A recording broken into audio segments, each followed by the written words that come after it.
साताऱ्यातील धोमचा उजवा कालवा फुटल्याचं पाहायला मिळतंय। व्याजवाडी परिसरात कालव्याचा आता भगदाड पडला आहे। लाखो लिटर पाण्याची त्यामुळे आता नासाडी देखील झाली आहे।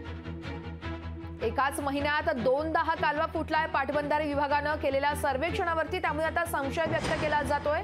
धोमच्या उजव्या कालव्याला भगदाड पडल्याचं पाहायला मिळतंय। या संदर्भात अधिक माहिती जाणून घेऊयात। आमचे प्रतिनिधी इम्तियाज मुजावर हे आपल्यासोबत फोन लाईन वरून जोडले जात आहेत। इम्तियाज, नेमकं काय अपडेट आहे? साताऱ्यातील धोमचा जो उजवा कालवा होता तो फुटलाय, सध्याची अपडेट काय आहेत?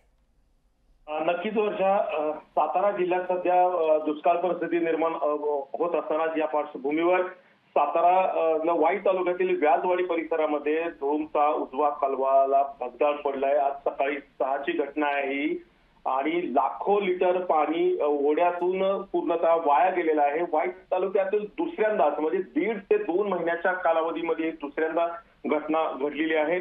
गेल्या महिन्यातच पाटबंधारे विभागानं पूर्णतः या संपूर्ण या कालव्याचं सर्वेक्षण केलं होतं, डागडुजी केली होती आणि धातूर डागडुजी करण्याचा आरोप देखील शेतकऱ्यांकडून होतोय आणि अशाच धर्तीवर पूर्णतः हे काम कंप्लीट झालंय असं कागदोपत्री दाखवलं गेलेलं आहे। आणि याचंच मूर्तिमंत उदाहरण म्हणजे ते कालवा फुटल्याने पाटबंधारे विभागाचा भोंगळ कारभार या निमित्तानं चव्हाट्यावर आला असल्याची तक्रार आणि तशा पूर्णतः तक्रारी आणि संताप शेतकऱ्यांकडून व्यक्त होतोय।